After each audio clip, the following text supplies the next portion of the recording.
All right, with us now in the Hyundai Texans radio studio, it's Executive Vice President and General Manager Nick Caserio. Nick, great to see you. How's it going? Fellas, good to be here. All right, great to have you with us. Big week against the Denver Broncos coming up on Sunday. And let's reflect a little bit coming off the loss to Jacksonville. Oh, so close, yet so far, Nick. You saw some good things, but not quite enough at the end. A game of inches.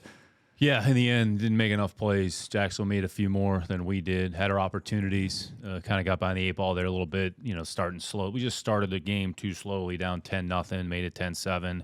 Then it went back and forth there. We scored there in the second half, go up 14-13, and they got, a bunch of big plays, and they touchdown 2-point, and then it kind of went back and forth there a little bit until the end. So had our chances, didn't capitalize. I mean, really a big thing, I'd say, defensively were just the explosive plays. Anytime you give up 40-plus pass plays, those eventually cut the field in half for the opponent. So certainly things that we can improve on and do better.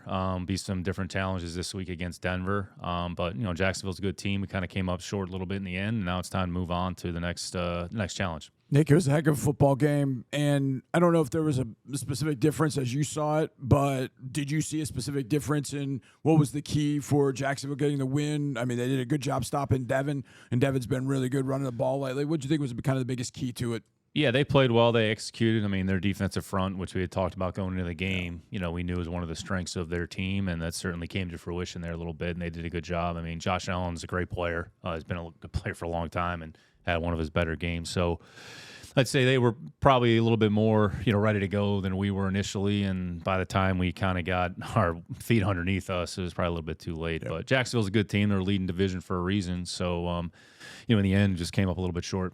They had that one loss in the run since the Texans beat them earlier this year, but they were a pretty hot team, Nick. And what does it say about the Texans that you got that close on a day where you really didn't play your best football at all? Yeah, I mean, we feel we have a good football team. We haven't always played maybe as well as we would have hoped or wanted to, but, we feel that, we can compete with the number of teams in the league on a week-to-week basis. And really it comes down to your individual performance, how you execute.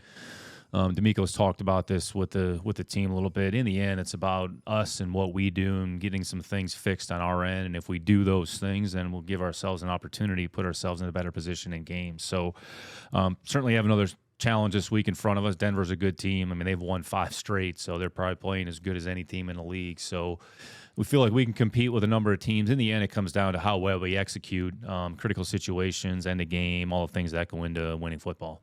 Nick, I'm asking you a question. I know people will hear it and go, I'll ask a question the way I'm thinking about it. Each and every week, do you guys submit plays to the league, whether it's a penalty called or not, or something that you saw or not? What's kind of the process for you and the team to submit things to the league to say, hey, these are things that need to be looked at, or hey, this is something that probably wasn't right? How do you kind of go about that process each and every week? Yeah, there's always plays in games that could go either way. I think from our perspective, from a club perspective, it's just getting clarity about how it was called, what's the interpretation, so we can utilize that information and impart that to the players. So we'll go back and we'll review the game.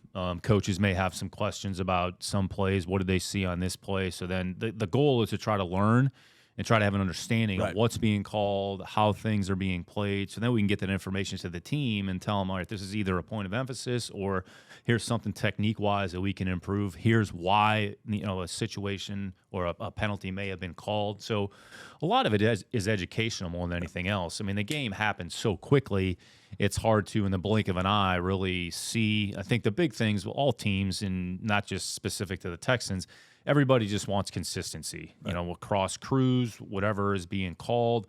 You just want consistency so that week to week, you're just not wondering what's going to happen or which way it's going to go. So league has a hard job, but ultimately the officials have to make the calls that they feel are appropriate. And if a club has a question, there's a process you should go through and just try to get the information, try to educate yourself and have an understanding, and then just move on to the next set of plays and set of circumstances. I know the officials come in at training camp and show you what the points of emphasis are and rule changes, things like that. Are they proactive during the season of, Here's how it's going around the league. Check this out. What can you tell us about that sort of thing? They'll send teams plays.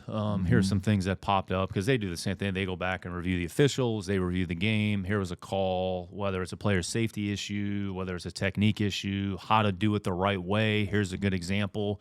So they do a good job on their end of providing information and video clips to the team so that you can review what happened. Let's say where there's a little bit of consternation is if something is called a foul or vice versa, not called a foul in the game, then a player gets fined. Then they're kind of wondering, hey, what happened? So it works both ways. So in the end, you're just trying to get some clarity and some consistency about how a game is going to be officiated and called.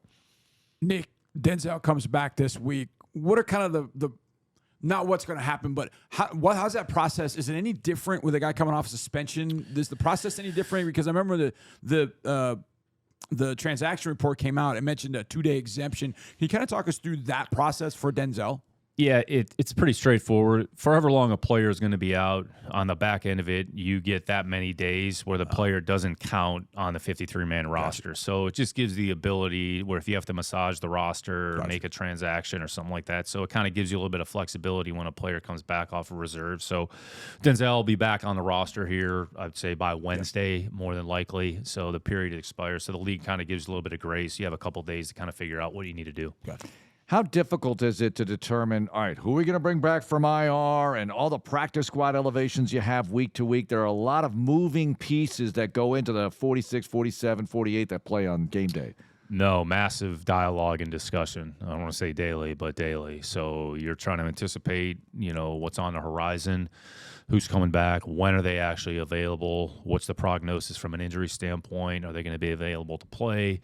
With the IR rules specifically, you get 8 players that you can return and that actually activate. So we're at 7 with Juice coming back last week. So we have 1 spot essentially that's available for that, I would say, component there. But they're very fluid, Mark. I mean, it's something that we talk about, I'd say, fairly regularly. As a matter of fact, we talked about it here today.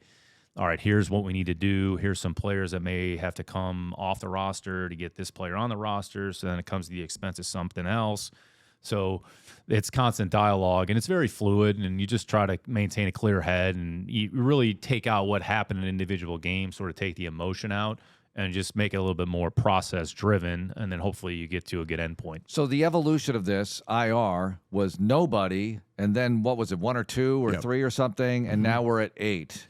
Are we going to go to 10, 12, Nick? I know you'd like that this year, maybe. Those will be discussed in the spring. I'm sure everybody will have myriad opinions on that. So whatever the rules are, we'll be in compliance, and then we'll adjust accordingly. Nick, you mentioned Juice earlier. For you, getting an opportunity to see someone you drafted, how exciting is it to see them up close in a regular season game? And how did you think Juice fared his first game against a pretty good front? Yeah, anytime a player gets an opportunity to play, I think you're excited for that player.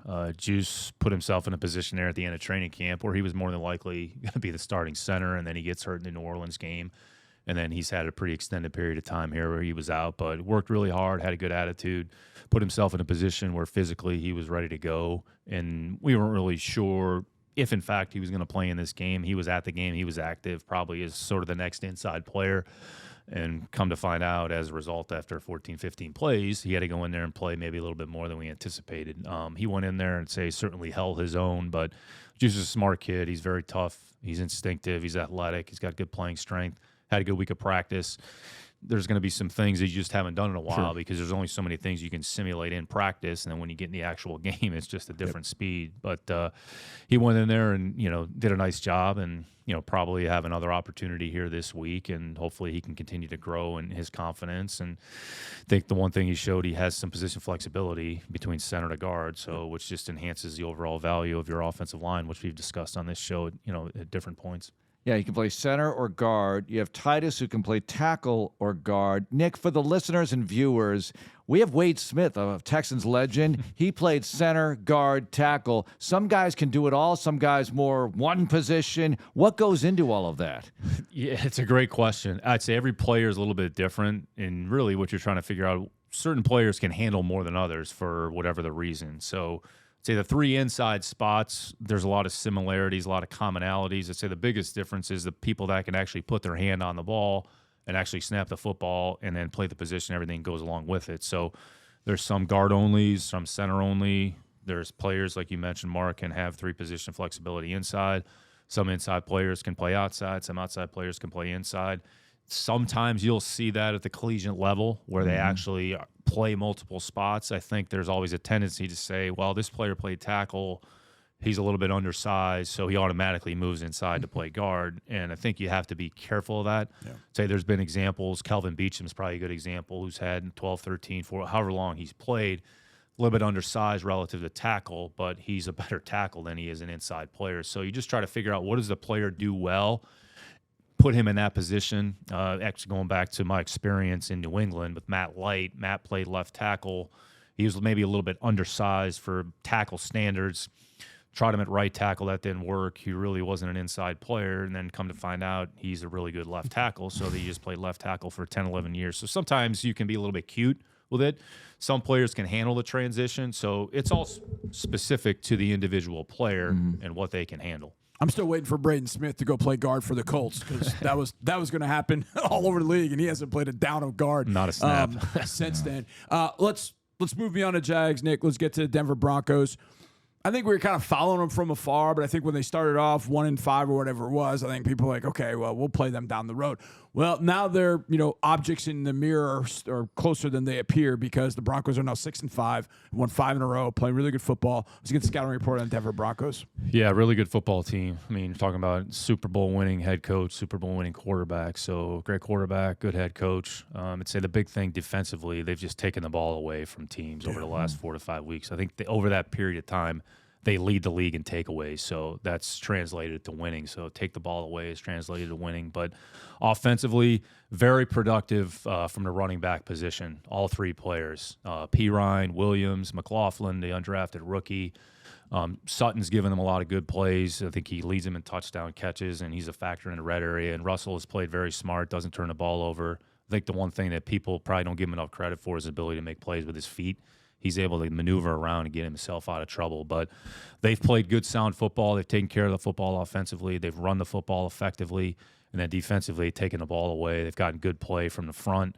Zach Allen's having a really good season, probably his best season of his career. Been very disruptive.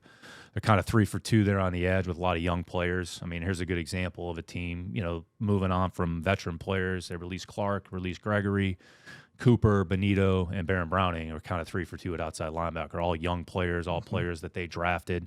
And then Singleton is a high-volume tackler. I think he's among the league leaders in tackles. He's very instinctive. He runs well, him and Jewell. Then in the secondary, you can make an argument they have the best player in the league in the secondary, and Patrick Surtain. I mean, he does everything well. So he's a matchup player. He can play inside the formation. He can go outside the formation. Very instinctive. He's basically an eraser. I mean, he's eliminated whatever team they've played. He essentially has eliminated their best player and their best receiver. And Simmons is a very instinctive, good communicator, takes the ball away. So, I mean, they have a good team in the kicking game, really good kicker. Lutz has kicked really well for him this year. Mims has made an impact as a returner who, John, I'm sure you studied him coming out. And Tremon Smith has made an impact. He's probably their best, one of their best players in the kicking game. So all 3 phases, they've got good football players. They've won 5 straight. They're playing well. They've taken the ball away. They've run the football. So, this will probably be one of the best teams that we've played to date without question. So you remember matchups with Surtain's dad, don't you? Yes. How does that make you feel, Nick? That's Marc's way of saying you're old. I'm getting old. No, it's interesting you bring that up. When they had him and Madison, they were a pain in the ass to try to throw the ball against because essentially they were always pressed. So even though they were playing, I would say, matchup zone, it looked like man, and they just put a lot of pressure on the perimeter of the formation. So they took Madison and Surtain, basically let them take the outside players out of it, and then you had to deal with the inside. So that was when Coach Saban was there. But they were very difficult to deal with. There's no question about it. Okay, this is going to be a strange one, but we kind of were talking about, and Asante Samuel, you guys had in New England, Asante Samuel Jr. When you're going and you're looking at a player, I know obviously you have to look at the player's, body of work. But when a player is Marvin Harrison Jr., when you're looking at the offspring of somebody that was very good, how does that play in a role at all as you look at that, Nick? Yeah, not necessarily, other than they have good athletic genes and traits, but really you have to focus on the individual player and what they do well. I think sometimes haphazardly you just sort of make, well, he's just like his dad. Well, he may be, but he might not be. So it's probably not fair to either player in that respect, other than they have a football background, they have athletic traits and genes, so that's certainly a part of who they are. But what they are as players, you have to treat it sort of independently. Because each of them are different, you know, even body type, size, height, length, they might not be the same. They might be the same, but they might not be the same. Well, they'll also understand what it's all about in professional football, right? Yeah. That psychological part They've of it. probably been in the locker room essentially their whole career, whether it's they saw their dad play, whether they go to practice, so they're around the game. I'd say Patrick specifically, he's a very aware, very instinctive player. So his dad was a damn good player. He was well coached at University of Alabama, and he's been a good player since he's been in the league for the Broncos. So, I mean, I'm sure there's a lot of factors and a lot of people that were involved in his development. Nick, there are big receivers, and then there's Courtland Sutton, explosive in a lot of different ways. And now that he seemingly is healthy, I think the ACL was a year or two ago, whatever it was. How much of a problem does he present? Because Surtain has the size, the length that you're looking for in a corner. Sutton's got that at receiver, but now it seems like he's healthy and really making plays. How much of a problem is he? Yeah, significant. I mean, this is a player when he's covered, but he's really not covered. Right. And Russell does a really good job of putting the ball up and giving him an opportunity to make a play. It's his hand-eye coordination, his body control are probably as good as anybody in the league. And then you combine that with his physical strength, his body strength. He might not be the quote-unquote fastest player, but he's moving. So you're talking about a big, fast, strong guy with good ball skills that's able to make contested catches, and they sort of play to his strengths. So he and Judy kind of complement one another in terms of what they bring to the table. So he was a challenge for us last year when we played in Denver, and he's going to be a challenge here this week on Sunday. Nick, it's My Cause, My Cleats Day. And do you like this one? Players get to express themselves a little bit with their cleats. And do you have anything special that you're going to wear? Yeah, no, I think it's kind of representative of who the players are as humans and kind of what's important in their life. I think when you take a step back from football, there's probably something that's really impacted their life in some way, shape, or form. It's an opportunity to express those sentiments and kind of make people aware. I think more than anything, it just heightens awareness about a specific cause or a specific area. So I know it's something the players they actually like because they get to do a lot of fancy things with their shoes. I do have a cause. It's kind of personal to me, so I'd rather just not comment on it now, but it's certainly something I would say that is a close friend of mine, and just to kind of support him and some of the things that he's involved with. So that's kind of the impetus and the thought process behind it. But I think the league has done a great job with a variety of these different initiatives and giving the players an opportunity to sort of express themselves in different ways. I think this one is really, really cool. But I saw a couple of pair of shoes yesterday that are yellow. Yeah. They look like penalty flags. They look like penalty flags. Well, it's like playing the Chiefs. They look like penalty flags. And it's, I mean, I'm telling you, there's going to be a point like flag. No, just a shoe. Just a shoe. Don't say it. Don't say it on the air. We could mess up a call. Yeah, I know. So I'm very aware of that. Nick, we talked about Courtland Sutton. We talked about a lot of. We really haven't focused on Russell Wilson. And I think there was so much noise about Russell last year in 2022. Wasn't playing at the level. There's so much noise this offseason. And quietly, in some sense, 20 touchdowns, 4 interceptions, it feels like the real Russell is back. But it almost feels like he's kind of changed, too, under Sean Payton. What have you seen with Russell kind of through this year? Yeah, I'd say Russell is probably one of those players that received some undue criticism. Some of it could have been a fault of his own or some other circumstances. But the bottom line is Russ has been a good player in this league for a really long time, and there's a lot of things that he does well. I think the thing about him, he's a very instinctive, very aware player, and he knows how to manipulate and maneuver within the pocket, and he's hard to sack and he's hard to tackle. And historically, he's taken care of the football, which this season, 20-4, is a good example of that. So he's one of the more efficient quarterbacks in the league. He's played at a high level. I mean, he has a lot of experience. He's won a lot of games. And I think the relationship between him and Coach Payton and Coach Lombardi, they've done a good job of working together, and you're starting to see that in the product that they put on the field. So Russ is a very good player, really good player, probably received more criticism than he should have for a lot of things that were going on, probably with the organization and some of the other things.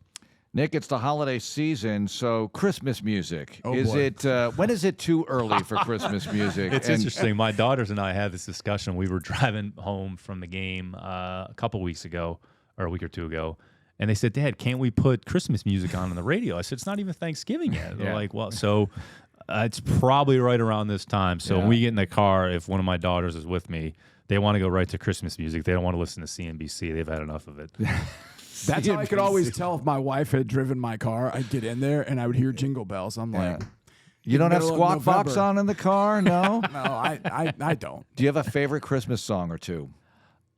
My daughter asked me that the other day. I'd say White Christmas is it's high on the list, so I Solid would definitely choice. put that up there. And for a myriad of other reasons, probably the Grinch song is probably for That's a great one. sometimes I'm confused as the Grinch, so I think It's typecasting. it's become one of our favorites in the household. So Sounds good. Nick, thanks a lot for joining us. Good luck this week. thanks, fellas.